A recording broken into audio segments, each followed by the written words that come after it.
إن الحمد لله الأكرم الذي خلق الإنسان وكرم وعلمه من البيان ما لم يعلم، فسبحان الذي لا يحصى امتنانه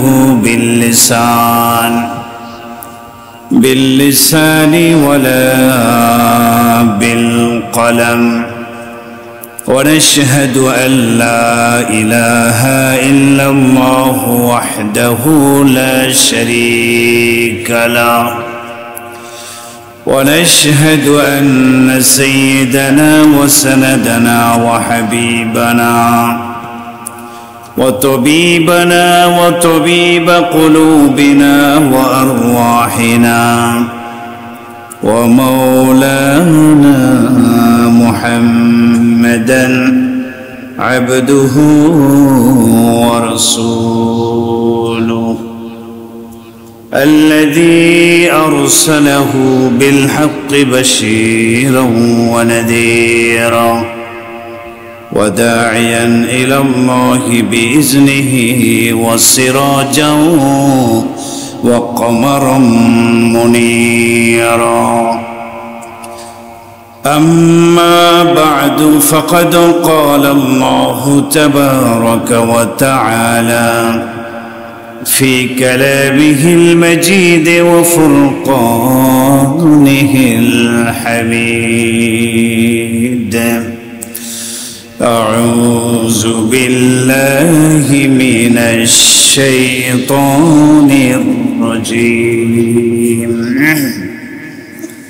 بسم الله الرحمن الرحيم.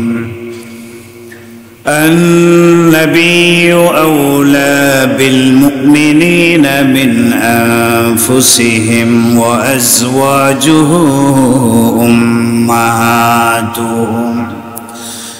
وأولو الأرحام بعضهم أولى ببعض في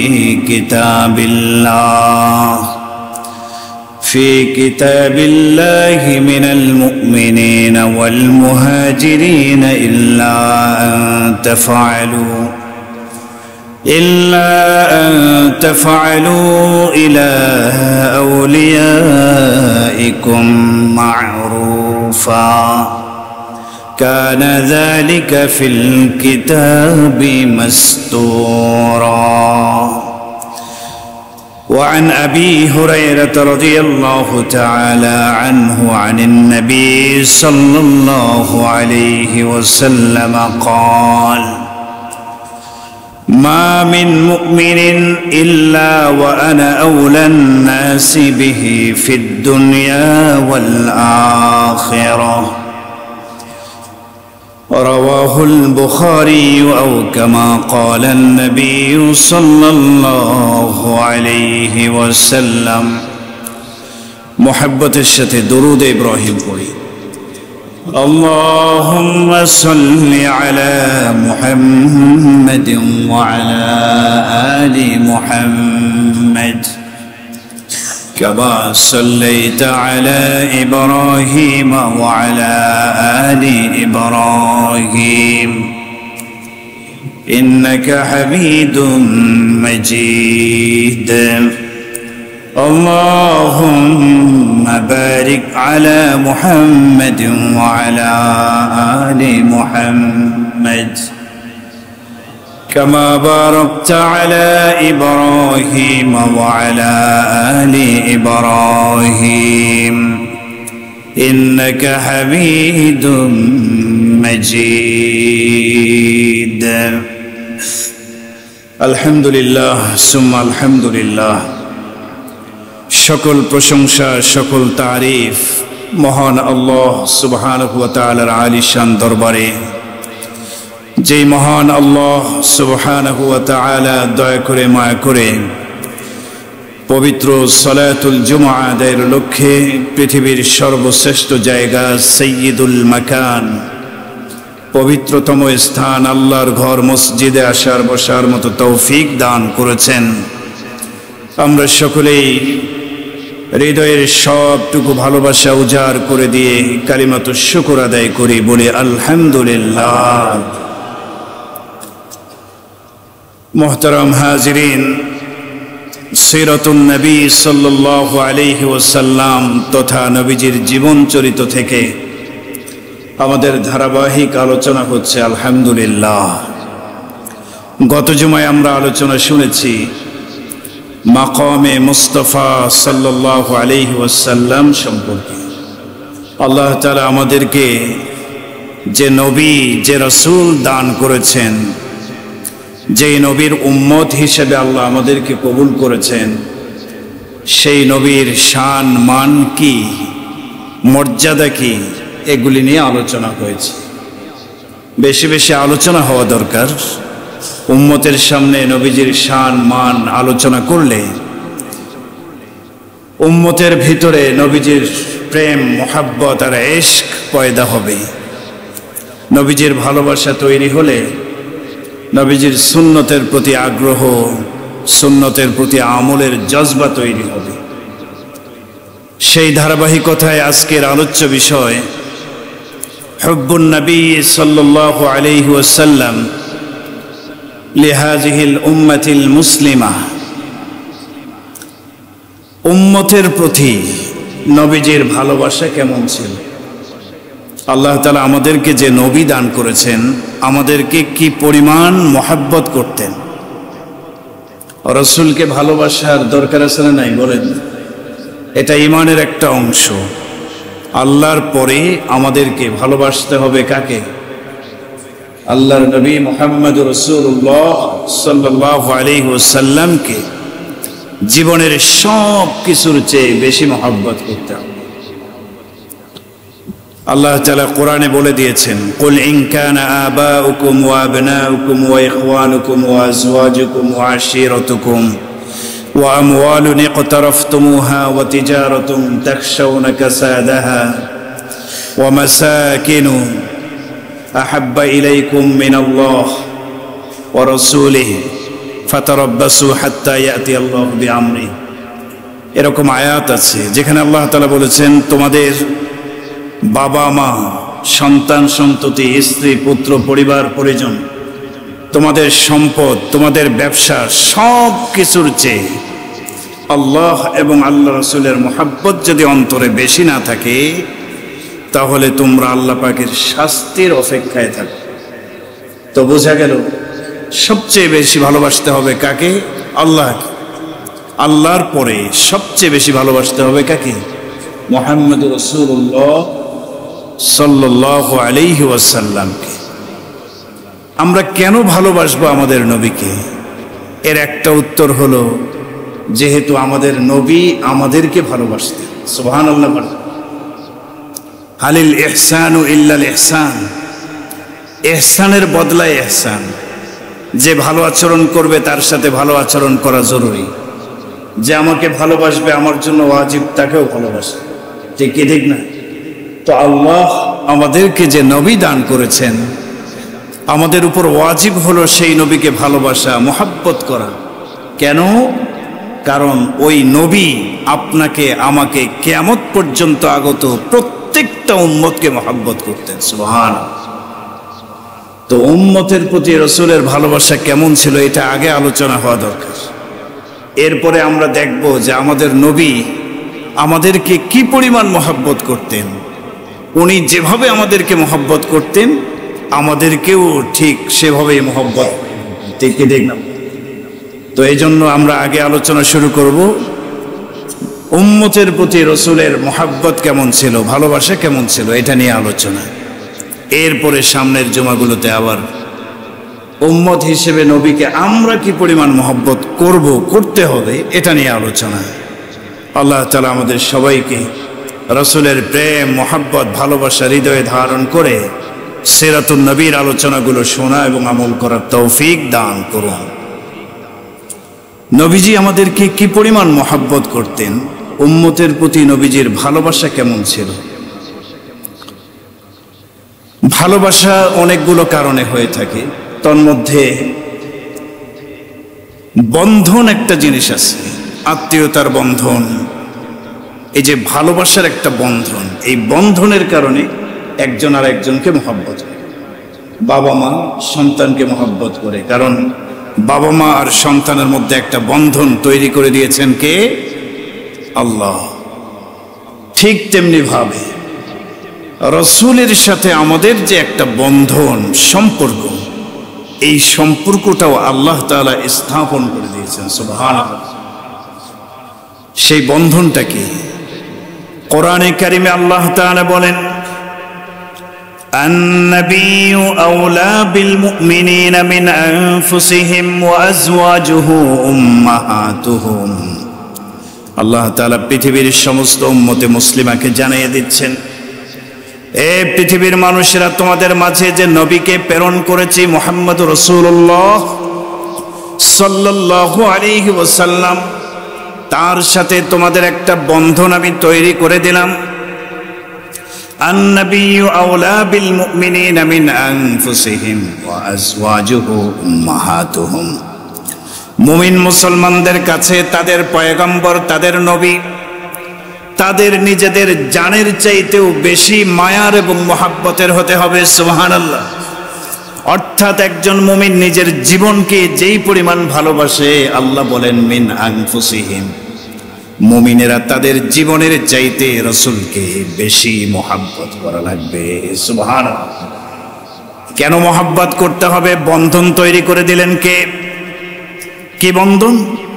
আল্লাহ বলেন ওয়া আজওয়াজুহু উম্মাহাতুহুম, নবীর স্ত্রীগণ হচ্ছেন তোমাদের মা। সুবহানাল্লাহ পড়েন। নবীর স্ত্রীগণ সম্মানিতা, আজওয়াজে মুতাহহারাত, নবীর স্ত্রীগণ এই উম্মতের উম্মাহাত, মা। সুবহানাল্লাহ। এক হলো জন্মদাতা বাবা মা, আর একটা হলো রুহানি বাবা মা। সুবহানাল্লাহ বলেন। আল্লাহ পাকের উদ্দেশ্য হলো নবীর স্ত্রীগণ তোমাদের রুহানি মা সমতুল্য। নবীর স্ত্রীগণ যদি আমাদের মা হন, তো রাসূল আমাদের কি হবেন? আরে বলেন না, রুহানি বাবা। সুবহানাল্লাহ পড়েন। রাসূল এই কথা পরিষ্কারভাবে, সামনে হাদিস আসবে, বলেছেন আনা বিমানজিলাতিল ওয়ালিদ, আমি তোমাদের বাবার সমতুল্য। একজন বাবা যেভাবে সন্তানের কল্যাণ চায়, কিভাবে আমার ছেলেটা ভালো পড়াশোনা করে মানুষের মতো মানুষ হবে, সন্তানের উন্নত ভবিষ্যৎ কামনা করে একজন আদর্শবান পিতা, রাসূল বলেন আমিও তোমাদের বাবা তুল্য, তোমাদের দুনিয়া আখিরাতের সার্বিক কল্যাণ আমি মুহাম্মদ কামনা করি। সুবহানাল্লাহ করে। ওয়া আজওয়াজুহু উম্মাহাতুহুম, নবীর স্ত্রীগণ তোমাদের মা। এভাবে আল্লাহ তাআলা আমাদের সাথে, আমাদের নবীর সাথে একটা সম্পর্ক, রুহানিয়াতের সম্পর্ক তৈরি করে দিলেন। নবী যে আমাদেরকে কি পরিমাণ এই সম্পর্কের ভিত্তিতে মহব্বত করতেন, কোরআনে কারিমে সূরাতুত তাওবার 128 নম্বর আয়াতে আল্লাহ বলেন, লাকাদ জাআকুম রাসূলুম মিন আনফুসিকুম আজিজুন আলাইহি মা আনিতুম হারিসুন আলাইকুম বিল মুমিনিনা রাউফুর রহিম। তোমাদের মধ্যে এমন একজন পয়গম্বর, এমন একজন রাসূল আগমন করেছেন, হারিসুন আলাইকুম বিল মুমিনিন, বিল মুমিনিনা রাউফুর রহিম। এক তো হলো মা আনিতুম হারিস, এমন একজন রাসূল তোমাদের মাঝে আগমন করেছেন, যিনি তোমাদের কষ্টে ব্যথিত হন, মর্মাহত হন, তোমাদের দুঃখ দুর্দশা তিনি সহ্য করতে পারেন। সুবহানাল্লাহ। বিল মুমিনিনা রাউফুর রহিম, মুমিনদের জন্য অত্যন্ত দয়ালু, দয়াদ্র একজন নবী, রহমতের একজন নবী তোমাদের উপরে এসেছে। মুমিনদের জন্য কত বড় রাসূল ঘনিষ্ঠ ছিলেন। হযরতে আবু হুরায়রা রাদিয়াল্লাহু তাআলা আনহু বলেন, মা মিন মুমিনিন, রাসূল বলেছেন মা মিন মুমিনিন ইল্লা ওয়া আনা আউলান নাস বিহি ফিদ দুনিয়া ওয়াল আখিরা। একজন মুমিনের জন্য সবচেয়ে বেশি ঘনিষ্ঠ আমি। একজন মুমিনের জন্য আরেকজন যতটুকু কল্যাণ কামনা করতে পারে, সবচেয়ে বেশি একজন মুমিনের প্রতি আমি নবী হয়ে সবচেয়ে বেশি কল্যাণকামী। সুবহানাল্লাহ বলে, আনা আউলান নাস ফিদ দুনিয়া ওয়াল আখিরা, দুনিয়া এবং আখিরাতে একজন মুমিনের জন্য সবচেয়ে বেশি কল্যাণকামী আমি মুহাম্মদুর রাসূলুল্লাহ। সুবহানাল্লাহ বলে, উম্মতের প্রতি রাসূলের ভালোবাসা কত বেশি ছিল। হযরত আনাস ইবনে মালিক রাদিয়াল্লাহু তাআলা আনহু বলেন, قال رسول الله صلى الله عليه وسلم, নবীজি বলেছেন, ওয়াদিতু আন্নী লাকিতু ইখওয়ানি, হে আমার সাহাবীরা, আমার মন চায়, ওয়াদিতু আমার মন চায়, আন্নী লাকিতু ইখওয়ানি আমার প্রিয় ভাইদের সাথে আমি সাক্ষাৎ করব। আমার মন চায় আমার প্রিয় ভাইদের সাথে আমি সাক্ষাৎ করব। সাহাবায়ে কেরাম বললেন, নাহনু ইখওয়ানুকা ইয়া রাসূলুল্লাহ, ওগো আল্লাহর নবী, আমরাই তো আপনার ভাই। সুবহানাল্লাহ পড়েন, আমরাই তো আপনার ভাই, আমাদের সাথে সাক্ষাৎ করেন। তো রাসূল বললেন, আনতুম আসহাবি, তোমরা আমার সাহাবী, ওয়ালাকিন ইখওয়ানি আল্লাযীনা আমানু বি ওয়া লাম ইয়ারাউ, আমার প্রিয় ভাইয়েরা হচ্ছেন তারা যারা এখনো পর্যন্ত আমার সাথে মিলিত হয়নি। আমার উম্মত কিন্তু কিয়ামত পর্যন্ত স্তরে স্তরে তারা আসবে, আমাকে দেখে নাই, আমিও তাদেরকে দেখে নাই। আমার প্রত্যেক উম্মত আমার মুহাব্বতের ভাই। সুবহানাল্লাহ, এই ভাই মানে আল মুসলিম ও আখুল মুসলিম, ওই হিসেবে ভাই। এর আগের আয়াতে তো বলা হলো রাসূল আমাদের রুহানি পিতা, ঠিক কি ঠিক না বলেন? আপনি, আপনার বাবা মা সবাই ভাই বোন। আল মুসলিমু আখুল মুসলিম হিসেবে, মুসলমান মুসলমানের ভাই। ইন্নামাল মুমিনুনা ইখওয়া, পৃথিবীর সমস্ত মুমিন মুসলমান ভাই ভাই। তো এই হিসেবে বাবার ছেলেও এক ধরনের, কি বলেন না, ভাই ভাই। তবে এই ভাইয়ের অর্থ ভিন্ন, ঠিক না? তো রাসূল করিম সাল্লাল্লাহু আলাইহি ওয়াসাল্লাম বলেন, তোমরা আমার সাহাবী, আমার মন চাই ওই উম্মতকে দেখতাম যদি কতই না ভালো হতো, যে উম্মত এখনো পর্যন্ত আমার যুগে আসে নাই, কিয়ামত পর্যন্ত আসবে তারা, আমিও তাদেরকে দেখিনি, তারাও আমাকে দেখবেন। আমার মন চায় ওই উম্মতগুলোকে আমি দেখতাম যদি কতই না ভালো হতো। সুবহানাল্লাহ, কি পরিমাণ নবী আমাদেরকে, আপনাকে আমাকে মহব্বত করতেন। সুবহানাল্লাহ, উম্মতের প্রতি নবীজির বেকুলতা কেমন ছিল দেখেন। নবীজির উম্মত দুই ধরনের, কিছু ছিল মুমিন, কিছু কাফের। কাফেররাও রাসূলের উম্মত, কি বলেন ঠিক না? অবাধ্য উম্মত। আর মুমিনেরা হচ্ছে বাধ্য উম্মত, আমরা মানি, কাফেররা মানে না। তো রাসূল করিম সাল্লাল্লাহু আলাইহি ওয়াসাল্লাম মুমিনদের জন্য তো বেকুল ছিলেন, বাকি যারা কাফের তারা কিভাবে হেদায়েতের পথে আসবে এজন্য রাসূল অনেক বেকুল হয়ে থাকতেন। আল্লাহ রাব্বুল আলামিন কোরআনে কারিমে রাসূলকে বলেছেন, হে নবী, লাআল্লাকা বাখিউন নাফসাকা আল্লা ইয়াকুনু মুমিনিন। ওই আবু জেহেল, আবু লাহাবেরা, কাফেরেরা, তারা ঈমান আনতেছে না, এই কষ্টে কি আপনি নিজেকে ধ্বংসই করে ফেলবেন? আপনি কি নিজেকে ধ্বংসই করে ফেলবেন? এই জন্য শুধুমাত্র যে তারা কেন ঈমান আনতেছেন, আপনি এত টেনশন কেন করতেছেন? রাসূল খুবই চিন্তিত থাকতেন যে আমার এই উম্মত এখনো জাহান্নামের আসামি হয়ে আছে, আমার এই উম্মত এখনো হেদায়েতের নূর পায় নাই, কাফের হয়ে আছে, জাহান্নামের আসামি হয়ে আছে। রাসূল খুব টেনশন করতেন।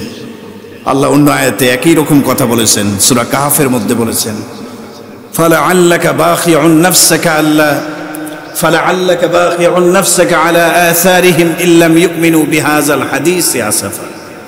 কাফেররা যদি এই কোরআনের প্রতি ঈমান না আনে, এই দুঃখে, এই কষ্টে আপনি কি আত্মবিনাশী হয়ে যাবেন, নিজে নিজেকে ধ্বংস করে ফেলবেন চিন্তা করে, টেনশন করে করে? আপনার কোনো টেনশন করা লাগবে না। ওরা হেদায়েত গ্রহণ না করলে ওদের ক্ষতি, আপনার কোনো টেনশন করার প্রয়োজন নেই। এরপরও রাসূল সার্বক্ষণিকভাবে উম্মতের জন্য চিন্তিত থাকতেন। নবীজি সাল্লাল্লাহু আলাইহি ওয়াসাল্লাম পিতার মতো দরদি ছিলেন। হযরত আবু হুরায়রা বলেন, নবীজি একদিন বললেন, ইন্নামা আনা লাকুম মিসলুল ওয়ালিদ, আমি তোমাদের কাছে তোমাদের পিতার সমতুল্য।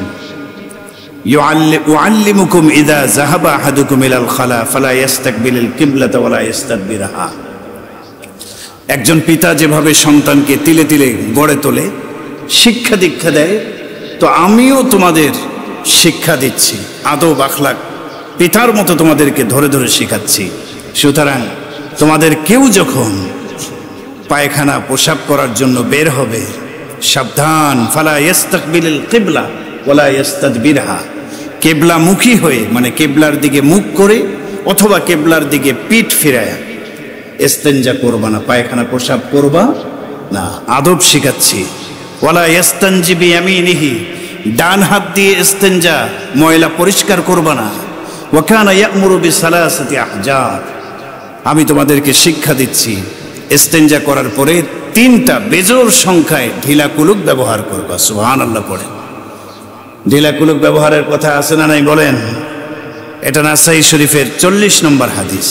ওয়া কানা ইয়া'মুরু বিসালাসাতি আহজার, বেজোড় সংখ্যায় ঢিলা ব্যবহার করার নির্দেশনা। পাথর, আহজার, হাজারুন বহুবচন, আহজার পাথর, বেজোড় সংখ্যায় ব্যবহার করার নির্দেশনা রাসূল দিয়েছে।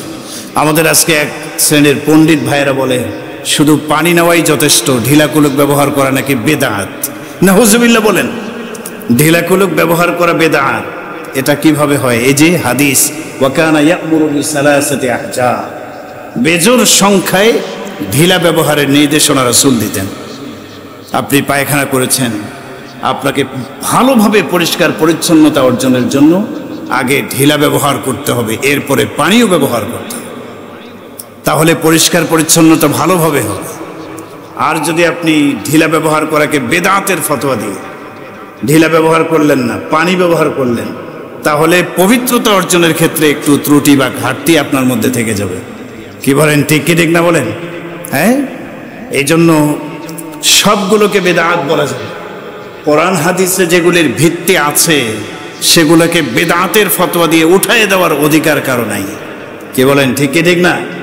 ঢিলা কুলুক ব্যবহার করতে হবে, বেশি বেশি পরিষ্কার পরিচ্ছন্নতা অর্জনের জন্য অবশ্যই করতে হবে। তবে এক্ষেত্রে দেখা যায় আমাদের দেশে ঢিলা কুলুক ব্যবহার করে, তার মানে প্রসাব করার পরে কুলুক ব্যবহার করে বা টিস্যু ব্যবহার করে আমরা হাতে নিয়ে হাঁটাহাঁটি করি, মানে এই ধরে ধরে হাঁটি আর কি, যেটা দেখতেও খারাপ দেখে। কি বলেন? ঠিক না? এরকম হাঁটা যে হাঁটতেই হবে আপনাকে, উজুখানা দিয়ে চলাফেরা করতেছেন, এখানে উজুখানাও পাশে আবার ইস্তেঞ্জাখানাও পাশে। এখন ওই যে 40 কদম হাঁটা নাকি সুন্নাত, আল্লাহ জানে কোন কিতাবে আছে, এটা আমার জানা নেই। ঢিলা কুলুক ব্যবহারের কথা আছে, কিন্তু ধরে ধরে ধরে টিস্যু নিয়ে আপনি উজুখানা দিয়ে পায়চারি করবেন, চক্কর লাগাবেন, এটা কোথায়? আপনি কুলুক ব্যবহার করে ওই জায়গায় উঠা বসা করেন, একটু কাশাকাশি করেন। হ্যাঁ, ইস্তেঞ্জা করা, হ্যাঁ, এটা আর একটা অর্থ আছে ইস্তেবরা, যারা ফিকার কিতাব পড়ছে। একটা হলো ইস্তেঞ্জা আর একটা হলো ইস্তেবরা। ইস্তেবরা মানে ঢিলা কুলুক ব্যবহার করে এই করা অবস্থায় একটু কাশাকাশি করা বা একটু উঠা বসা করা। হ্যাঁ, ওই জায়গায় উঠা বসা করা যেন প্রসাবের ছিটাফোটাগুলো একদম নিঃশেষ হয়ে যায়, পরবর্তীতে কাপড়ে যেন না লেগে যায়। তাই বলে 40 কদম এদিকে ওদিকে হাঁটতে হবে নাকি? কি বলেন? এরকম কোনো বর্ণনা আছে? না, এটা করব না। হ্যাঁ, আপনি একাকী যখন থাকবেন, কেউ নাই, আপনি হাঁটেন বা ভালোভাবে পরিষ্কার পরিচ্ছন্নতার জন্য একটু হাঁটতে পারেন। কিন্তু এইখানে এই যে উজুখানা, তারপরে আবার বাথরুম, পাশাপাশি এত লম্বা চওড়া হাঁটাহাঁটি, এই আর্মি আর এই সেনাবাহিনীর ট্রেনিং এখানে দেওয়ার প্রয়োজন নেই। আশা করি মাসালাটা বুঝে আসছে নাকি আপনাদের? হ্যাঁ, সবই করতে হবে, তবে সিস্টেম অনুযায়ী করতে হবে, যেন আমাদের কোনো কাজকে বেধর্মীরা দেখে নিজেদের আদব আখলাকের পরিপন্থী যেন মনে না। আল্লাহ বুঝার আমল করার তৌফিক দান করুন। তো রাসূল এই হাদিসে বলছেন, আনা লাকুম মিসলুল ওয়ালিদি উআল্লিমুকুম, একজন পিতা যেভাবে তার সন্তানকে শেখায়, আমি পিতার মতো তোমাদেরকে শেখাচ্ছি কোন কাজ কিভাবে করবা, ঢিলা কুলুক কিভাবে ব্যবহার করবা। রাসূল করিম সাল্লাল্লাহু আলাইহি ওয়াসাল্লাম সে কথাগুলো ধরে ধরে উম্মতকে শিখিয়েছেন। সুবহানাল্লাহ বলেন। হযরত সালমান ফারসি রাদিয়াল্লাহু তাআলা আনহু বড় গর্ব করে বলতেন যে, আরে আমাদেরকে আল্লাহ এমন একজন নবী দিয়েছেন, আমরা কিভাবে ওয়াশরুমে প্রবেশ করব, কিভাবে বের হব, কিভাবে ঢিলা কুলুক ব্যবহার করব, এই সবগুলো পর্যন্ত আমাদেরকে ধরে ধরে শিখিয়েছেন। সুবহানাল্লাহ। এমন কোন ধর্ম আছে যেখানে ছোট ছোট বিষয়গুলো শিক্ষা দেওয়া হয়েছে? পাবেন না। ছোট বড় সব বিষয়ে আমাদের নবী আমাদেরকে শিক্ষা দিয়েছেন। এই উম্মতের আযাবের ভয়ে আমাদের নবীজি সবসময় পেরেশান থাকতেন। মাঝে মাঝে রসুলের জামানায়ও ঝড় হতো, ঝড়, তুমুল বৃষ্টি হতো, ঝড় বৃষ্টি বাতাসের সাথে, বৃষ্টি, প্রচন্ড ঝড়, ধূলি ঝড় হতো আরবের মরুভূমিতে। তো নবীজির অবস্থাটা কেমন হতো, উম্মতের জন্য কি পরিমাণ চিন্তিত থাকতেন দেখেন। আম্মা জান আয়েশা রাদিয়াল্লাহু আনহা বলেন, কানা রাসূলুল্লাহ সাল্লাল্লাহু আলাইহি ওয়াসাল্লাম ইযা কানা ইয়াউমুর রিহি ওয়াল গায়ম উরিফা যালিকা ফি ওয়াজহিহি আকবালা ওয়া আদবারা। যখন ধূলি ঝড় হতো, প্রচন্ড বাতাস শুরু হয়ে যেত, রাসূল করিম সাল্লাল্লাহু আলাইহি ওয়াসাল্লামের চেহারার মধ্যে একটা বিষণ্ণতার ছাপ, চিন্তার একটা ভাঁজ পরিলক্ষিত হতো। সুবহানাল্লাহ বলেন, যে মনে হয় যেন কোনো একটা বিষয় নিয়ে খুব টেনশনের মধ্যে রাসূল আছেন ঝড়ের সময়। আকবালা ওয়া আদবারা, রাসূল একবার এই ভিতরে থাকতেন, একবার বাইরে বের হতেন, খুব টেনশনের মধ্যে থাকতেন। আম্মা জান আয়েশা বলেন, ফাসাআলতুহু, আমি রাসূলকে জিজ্ঞাসা করলাম, প্রচন্ড ঝড়ের সময় আপনার অবস্থা এমন কেন হয়? আপনি কেন এত টেনশন থাকেন, কিসের চিন্তা আপনার? রাসূল বললেন, ইন্নী খাশিতু আন ইয়াকুনা আযাবান সুল্লিতা আলা উম্মতি, আমি ভয় পাই যে এই ঝড় আবার আমার উম্মতের উপরে আযাব হয়ে আসে কিনা। যদি এই ঝড় আমার উম্মতের জন্য আযাব হয়ে এসে আঘাত করে, আমার উম্মতের তো ক্ষতি হয়ে যাবে।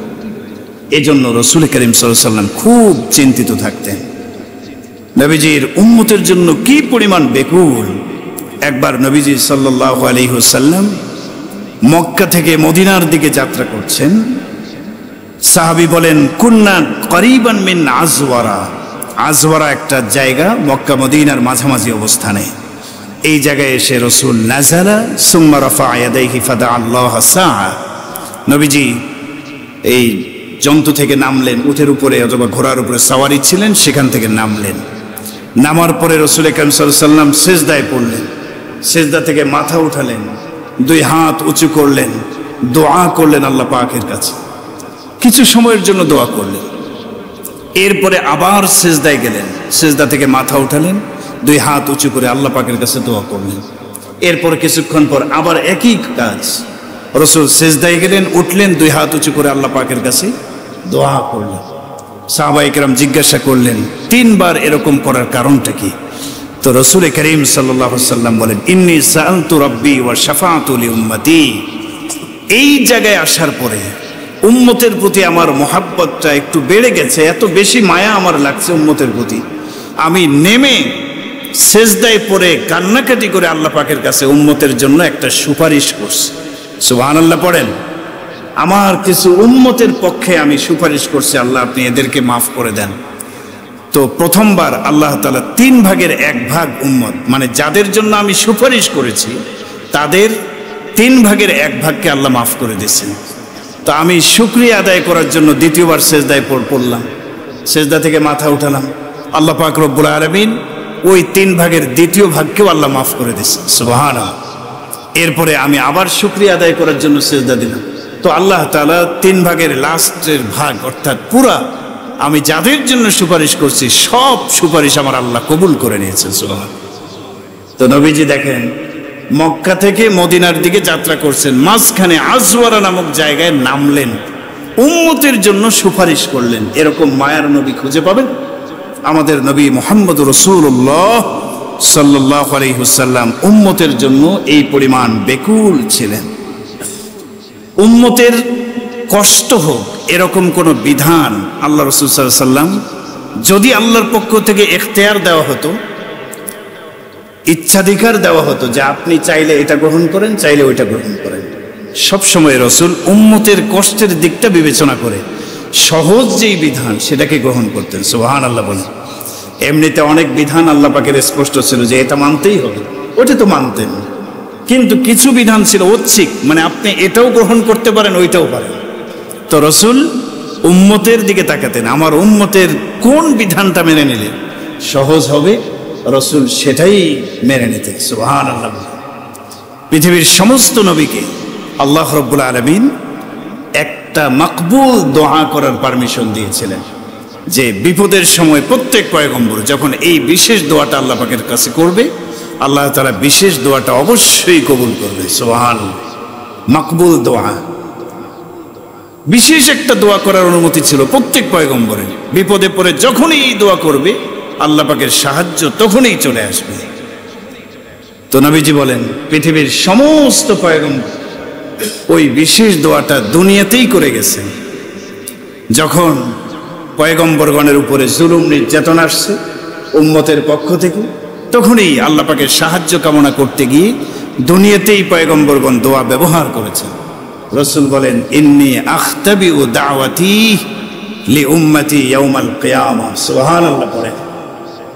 আমি ওই বিশেষ দোয়াটা দুনিয়াতে করি নাই। আমি জানি এই দোয়াটা আল্লাহ অবশ্যই দুনিয়াতে করলে কবুল করবেন আল্লাহ, কিন্তু আমি এই দোয়াটা দুনিয়াতে করে নেই, কিয়ামতের দিনের জন্য আমার উম্মতের শাফাআতে কুবরার জন্য আমি রেখে দিয়েছি। সুবহানাল্লাহ।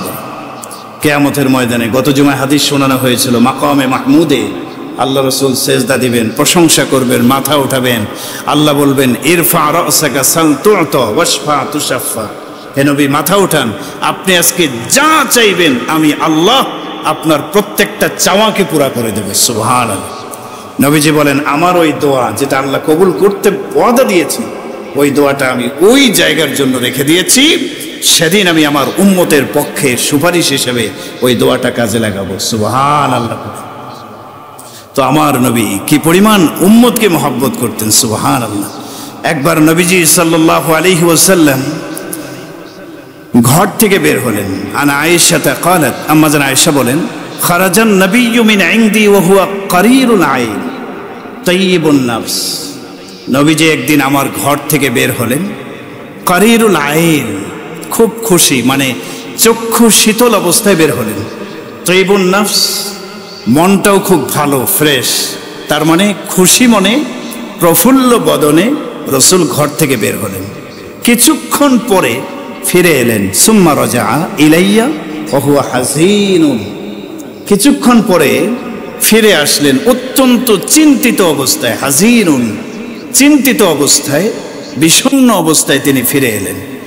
তার মানে ঘর থেকে বের হয়ে গেলেন খুশি অবস্থায়, আর ফিরে আসলেন চিন্তিত অবস্থায়।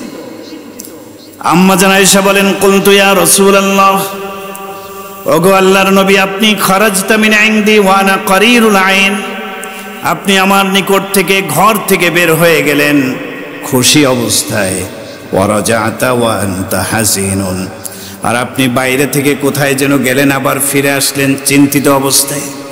তো নবীজি এর কারণ কি বলেন? ফাকালা ইন্নী দাখালতুল কাবাতা, নবীজি বলেন আমি ঘর থেকে খুশি অবস্থায় বের হয়ে গেলাম। বের হয়ে কোথায় গেলাম? দাখালতুল কাবা, কাবা ঘরের ভিতরে আমি প্রবেশ করলাম। সুবহানাল্লাহ বলেন। ঘর থেকে খুশি মনে বের হয়ে নবীজি কোথায় প্রবেশ করেছেন বলেন ভাই? কাবা। কাবা কোনটা?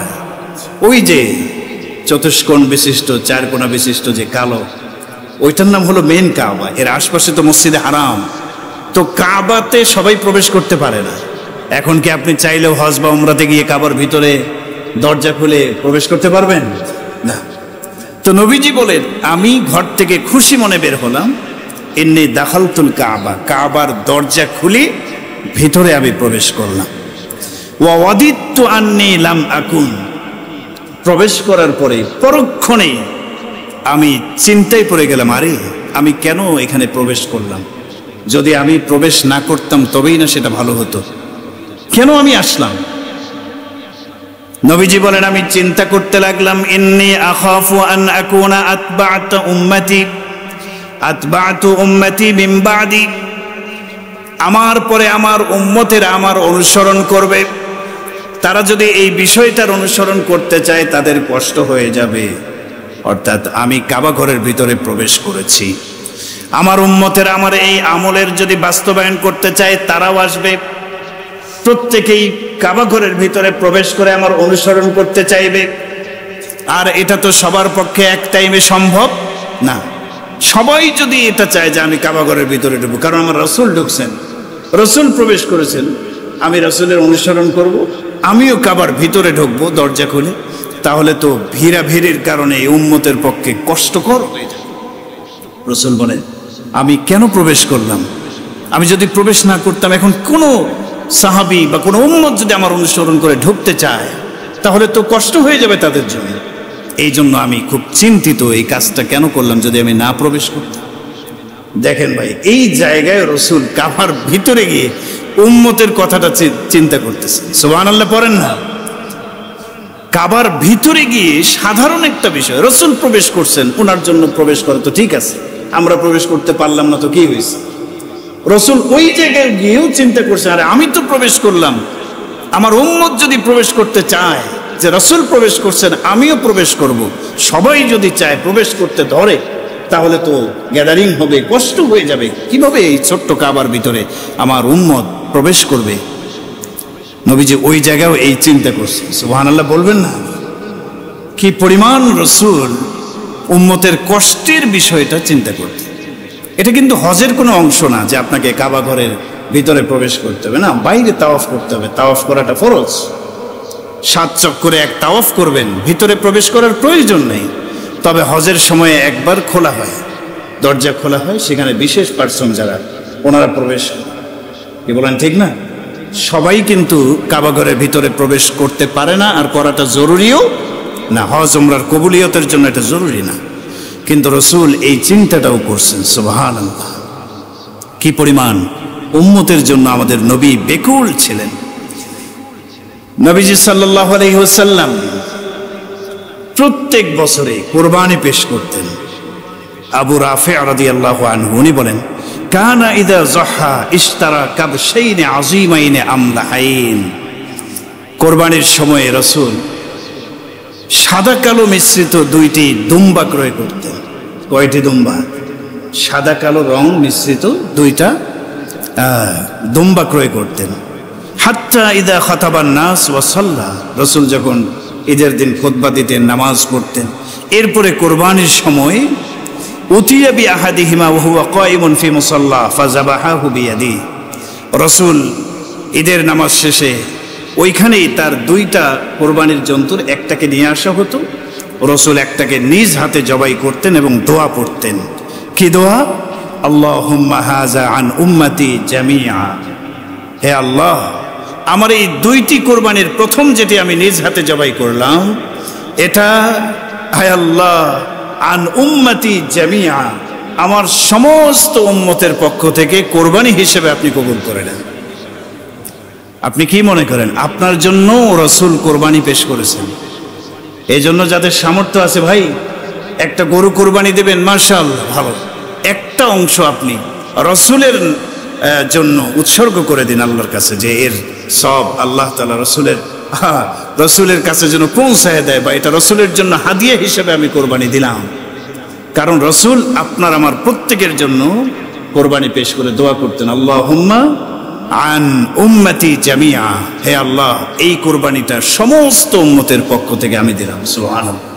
এরপরে দ্বিতীয় দুম্বাটা জবাই করে বলতেন যে আল্লাহুম্মা আন মুহাম্মাদিন ওয়া আলি মুহাম্মাদ, এটা আমি মুহাম্মাদের পক্ষ থেকে এবং আমার পরিবারের পক্ষ থেকে। রাসূল তার নিজের এবং নিজের পরিবারের পক্ষ থেকে একটা দিতেন, আর একটা দিতেন পুরা উম্মতের পক্ষ থেকে। সুবহানাল্লাহ বলেন, এ তো মহাব্বতের নবী, মায়ার নবী।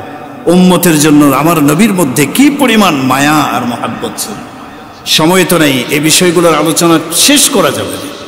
নবীজি কি পরিমাণ মহাব্বত করতেন উম্মতকে। রাসূলের এক উম্মত, এক সাহাবী ছিলেন, ওনার নাম হলো জাহের বিন হারাম। নামটা কি বলেন? জাহের বিন হারাম, একজন সাহাবী, অনেক দূর থেকে মদিনাতে আসতেন। ওনাকে বলা হয় আরবি সাহাবী, মানে গ্রাম্য সাহাবী। অনেক দূর থেকে আসতেন, এসে মাঝে মাঝে কিছু জিনিসপত্র, গ্রামের খাঁটি খাঁটি দুধ, ঘি ইত্যাদি, মধু, এগুলি নিয়ে আসতেন। এসে মদিনার বাজারে, শহরের মধ্যে এসে বিক্রি করতেন। রাসূলের সাথে খুব ভালো একটা সম্পর্ক, মহাব্বতের সম্পর্ক। নবীজিও তাকে মহাব্বত করতেন এবং সেও নবীকে মহাব্বত। তো নবীজি মহাব্বত করে বলতেন, ইন্না জাহিরান বাদিয়াতুনা ওয়া নাহনু হাজিরুহু। জাহের হলো আমাদের জন্য গ্রাম, আর আমরা হলাম তার জন্য শহর। সুবহানাল্লাহ বলেন। এটা মহব্বতের কারণে বলতেন, কারণ ওই গ্রাম্য সাহাবী শহরে আসতেন, রাসূলের সাথে দেখা করতেন। একদিন জাহের বিন হারাম গ্রাম থেকে তাজা তাজা কিছু ফল ফলাদি নিয়ে, মধু, ঘি, গ্রাম্য যেই আইটেমগুলো পাওয়া যায় শহরে বিক্রি হয়, ওগুলো নিয়ে মাথায় করে একটা ঝুড়িতে করে নিয়ে মদিনাতে আসছে। তো ওনার নিয়ম ছিল জাহের বিন হারাম মদিনাতে আসার পরে সর্বপ্রথম রাসূলের সাথে সাক্ষাৎ করে তার হাদিয়াটা তার কাছে পৌঁছায় দিয়ে বাকি মালগুলো বাজারে নিয়ে যেতেন। সুবহানাল্লাহ পড়েন। হাদিয়া দেওয়া নেওয়া কি বলেন সুন্নাত। সাহাবায়ে কেরামও রাসূলকে হাদিয়া দিতেন, রাসূলও হাদিয়া দিতেন। তো এই সাহাবী গ্রাম্য টাটকা টাটকা কিছু জিনিস নিয়ে আসছে, এসে রাসূল করিম সাল্লাল্লাহু আলাইহি ওয়াসাল্লামের পাশার হুজরা মুবারকের বাইরে থেকে ডাক দিলেন, কোনো আওয়াজ নেই। তিনি চিন্তা করলেন হয়তোবা রাসূল বাসায় নেই।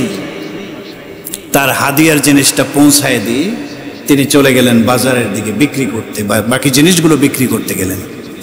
সেখানে গিয়ে বিক্রি শুরু করলেন, বেচাকেনা শুরু করে দিলেন। এদিকে নবীজি আসলেন, এসে দেখলেন আরে জাহের তো আসছে আমাকে দেখার জন্য, কিন্তু সে তো আমাকে পায়নি। রাসূল কোথাও গিয়েছিলেন, উপস্থিত ছিলেন না, বাড়িতে ছিলেন না। তো রাসূলের হাদিয়া পাওয়ার পরে নবীজি খুব খুশি হলেন। এবং এই জাহের ছিল কালো কুচকুচে, গ্রামে থাকতেন, কালো কুচকুচে কুৎসিত চেহারার অধিকারী ছিল। চেহারাটাও তেমন ভালো ছিল না, কবিহুল ওয়াজহি বর্ণনায় আসছে। তো রাসূল করিম সাল্লাল্লাহু আলাইহি ওয়াসাল্লাম এই গ্রাম্য সাহাবীকে কি পরিমাণ মহব্বত করতেন, তিনি এক সেকেন্ড আর বাসায় থাকতে পারলেন না। তিনি হেঁটে হেঁটে হেঁটে হেঁটে মদিনার বাজারে ওই জাহেরের সাথে সাক্ষাৎ করার জন্য বের হয়ে গেলেন। সুবহানাল্লাহ। বর্ণনায় আসছে আমাদের নবী ঘর থেকে বের হয়ে হেঁটে হেঁটে মদিনার বাজারে চলে আসলেন। এসে একটু দূর থেকে দেখলেন জাহের বিন হারাম গ্রাম থেকে নিয়ে আসা পণ্যগুলোকে বিক্রি করছে। তো নবীজি তার মনটাকে খুশি করার জন্য, একটু আনন্দ দেওয়ার জন্য নবীজি তাকায় দেখলেন সে ঘাম ঝরছে তার চেহারার থেকে, ঘামের দুর্গন্ধও ঝরছে। তো নবীজি সাল্লাল্লাহু আলাইহি সাল্লাম তার ভালোবাসা এবং মহব্বত প্রকাশ করলেন। নবীজি একটু দূর থেকে তাকে টার্গেট করলেন, পেছন দিক থেকে আস্তে আস্তে গিয়ে একেবারে কাছে গিয়ে দুই হাত দিয়ে জাহেরের চোখ দুইটা বন্ধ করে ধরে সিনার সাথে তার, নবীজির সিনার সাথে তার পিঠকে এভাবে জড়ায় ধরলেন। সুবহানাল্লাহ। পিছন দিক থেকে চোখ দুইটা বন্ধ করে ধরছেন আর নবীজির বুক মোবারকের সাথে তার পিঠ লাগায় এভাবে জড়ায় ধরছেন। সুবহানাল্লাহ।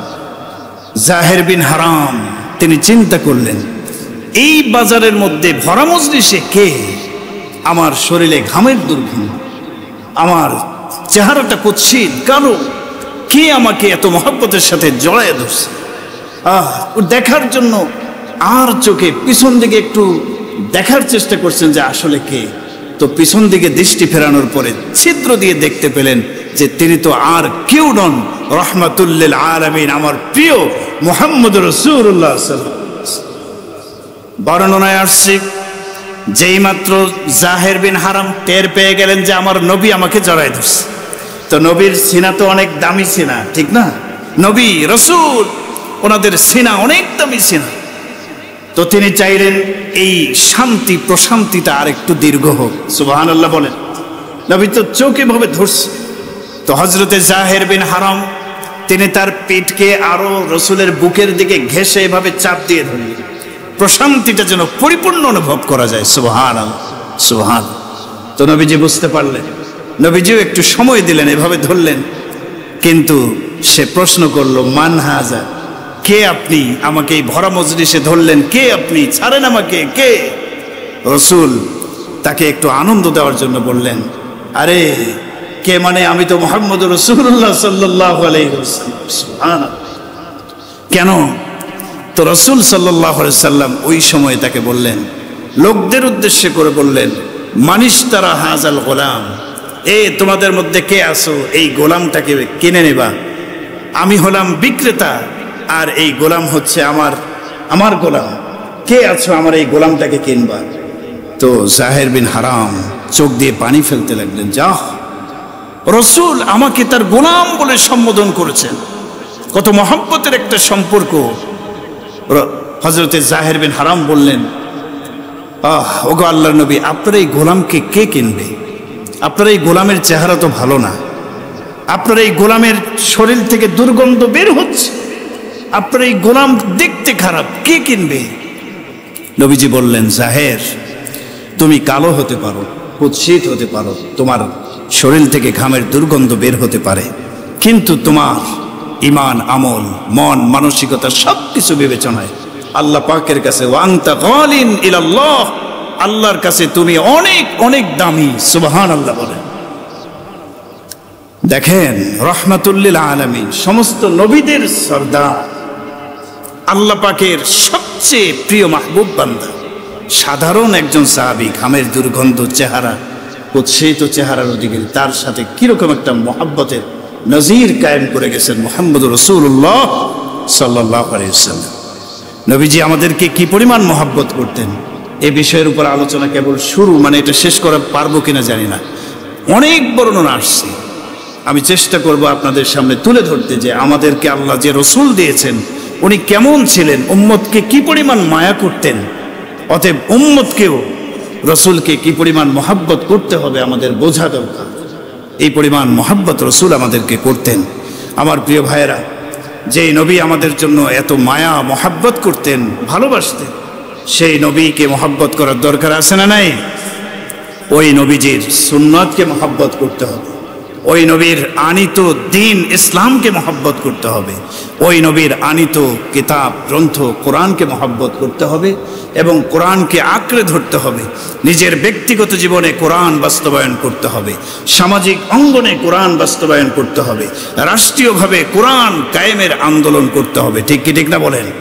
আপনার মধ্যে যদি রসুলের প্রেম মহাব্বত থাকে, আপনি রসুলকে মহাব্বত করবেন, রসুলের আনিত দ্বীন ইসলাম কোরআনকে মহাব্বত করবেন। আল্লাহ রাব্বুল আলামিন আমাদের সবাইকে নবীজির খাঁটি উম্মত হওয়ার মতো তৌফিক দান করেন। কোরআনে কারীম আমাদের শেখার দরকার আছে না নাই ভাই? এই রসুল তো আসার মূল উদ্দেশ্যই হলো কোরআন, এটা হলো মূল উদ্দেশ্য। এই কোরআন আল্লাহ দান করবেন রসুল, এই জন্য রসুলকে পাঠিয়েছেন পৃথিবীতে। তো সেই কোরআন আমরা অনেকেই তেলাওয়াত পারি না, তর্জমা পড়ি না, তাফসীর জানি না। এই কোরআন আমাদেরকে শিখতে হবে। কোরআন শেখার জন্য, আমল করার জন্য প্রাথমিক ধাপ হলো কোরআনের তেলাওয়াত শেখা। আলহামদুলিল্লাহ, আমাদের কালশী জামে মসজিদে মাসব্যাপী ফ্রি বয়স্ক কোরআন শিক্ষার কার্যক্রম শুরু হয়ে গেছে। আলহামদুলিল্লাহ বলেন। অনেকে হয়তো খবরটা জানেন না, বলে দিচ্ছি, প্রতিদিন বাদ এশা আমাদের মসজিদে সম্পূর্ণ ফ্রি বয়স্ক কোরআন শিক্ষার কার্যক্রম শুরু হয়েছে। আলহামদুলিল্লাহ, যারা কোরআনে কারিম শিখতে চান, এখনো বেশি দিন হয়নি, মাত্র 3-4 দিন মনে হয় হয়ে গেছে, তাই না? ক্লাস শুরু কেমন? যারা একদম পারেন না অথবা পারেন কিন্তু সহিশুদ্ধভাবে পারেন না, তাদের জন্য আরো বেশি প্লাস পয়েন্ট হবে এই ক্লাস। আপনারা ইনশাল্লাহ আসবেন, কোরআনে কারিম তেলাওয়াত শিখবেন। আল্লাহ তাআলা আমাদের সবাইকে কোরআনে কারিম সহিশুদ্ধভাবে তেলাওয়াত শেখার মতো তৌফিক দান করুন, নবীর সুন্নতের অনুসরণ করার তৌফিক দান করুন। ওয়া আখিরু দাওয়ানা আনিল হামদুলিল্লাহি রাব্বিল আলামিন। যারা সুন্নত পড়েননি, 4 রাকাত ক্বাবলাল জুমুর সুন্নত পড়ে নিন।